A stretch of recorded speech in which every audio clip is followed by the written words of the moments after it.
The day started like any other for Dr. Thao Nguyen, a Cardiology Fellow at UCLA Medical Center.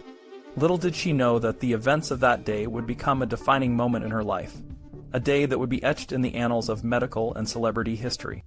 It was a warm Los Angeles morning when Dr. Thao Nguyen received an urgent page. The message was simple but alarming. A VP patient needed immediate assistance in the emergency room. As she rushed through the hospital corridors, her heart pounded with a mix of anticipation and concern. When she arrived in the ER, the scene was chaotic. Doctors and nurses were frantically working on a patient, and in the midst of it all, she saw Dr. Conrad Murray, a physician she had never met before, standing by the patient's side, visibly distraught. Dr. Murray introduced himself to Dr. Nguyen and explained that the patient was Michael Jackson, the legendary pop icon.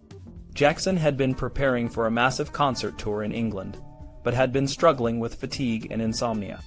Dr. Murray, who had been treating Jackson for his sleep issues, had administered 4 mg of Ativan, a sedative, to help him rest. However, when he returned to check on Jackson, he found him unresponsive and not breathing. Dr. Nguyen, with her medical training, quickly took charge. She asked Dr. Murray a series of critical questions to understand the situation better. She inquired if he had attempted to reverse the effects of the Ativan, but Murray replied that he had not. As the medical team continued their efforts to revive Jackson, Dr. Murray pleaded with Dr. Nguyen not to give up, insisting that they should try everything possible to save the singer. Despite Dr. Murray's insistence, Dr. Nguyen and the rest of the medical team were met with a grim reality. Jackson was given various medications, including epinephrine, sodium bicarbonate, and vasopressin, to no avail. A dopamine drip was started, and he was continuously ventilated and given chest compressions. At no point did the team detect a spontaneous pulse from Jackson, indicating that his heart was not functioning on its own. As the hours ticked by, the situation became increasingly dire. Dr. Murray, who had initially tried to assist, was instructed by Dr. Cooper to step back and not provide medical care in the ER. Despite this, he remained in the room, continually urging the team to keep trying. However, he never disclosed to anyone that he had administered Propofol, a powerful anesthetic, to Jackson, which would later become a crucial piece of evidence in the investigation. At 1:21 p.m., a nurse thought she detected a weak pulse in Jackson, but further examination by Dr. Nguyen and Dr. Cruz revealed no meaningful cardiac activity. The team decided to continue CPR, hoping for a miracle.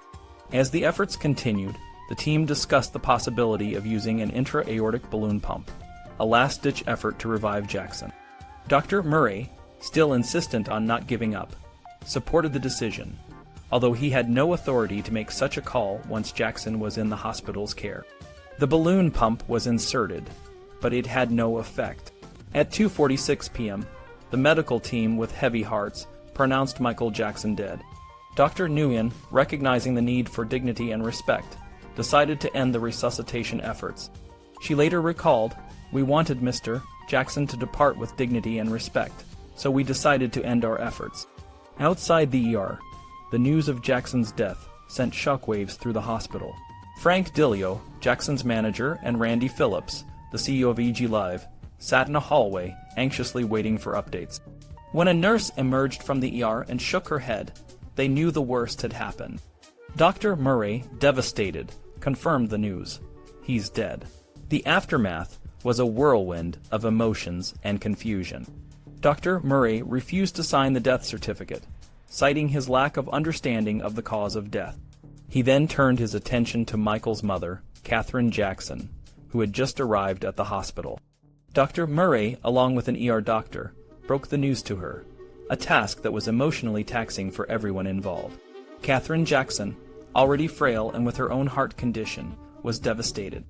Dr. Murray stayed with her, holding her hand, and ensured that social workers and the hospital's security team were called in to support her.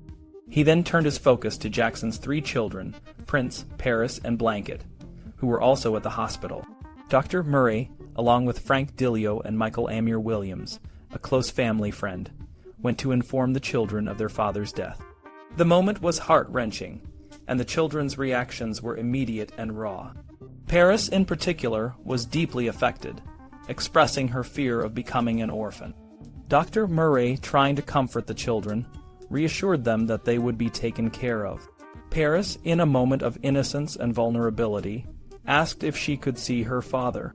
Dr. Murray, with the help of a psychological team, decided that it might bring closure to the tragedy and allow the children to view their father's body. The events of that day at UCLA Medical Center were a tragic end to a life that had touched millions around the world. The loss of Michael Jackson was not just a personal tragedy for his family and friends, but a collective mourning for an entire generation. As the news spread, the world came to a standstill, and the legacy of the King of Pop lived on, immortalized in the memories of those who loved him. In the end, the medical and legal investigations would reveal the complex and troubling circumstances surrounding Jackson's death. Dr. Murray would face trial and be convicted of involuntary manslaughter, a verdict that would bring some measure of closure to the Jackson family and fans worldwide. But for Dr. Thao Nguyen and the medical team at UCLA, the day would remain a somber reminder of the fragility of life and the importance of ethical medical practice. The world had lost a legend, and the impact of that loss would resonate for years to come. Michael Jackson's passing marked the end of an era, but his music and legacy would continue to inspire generations.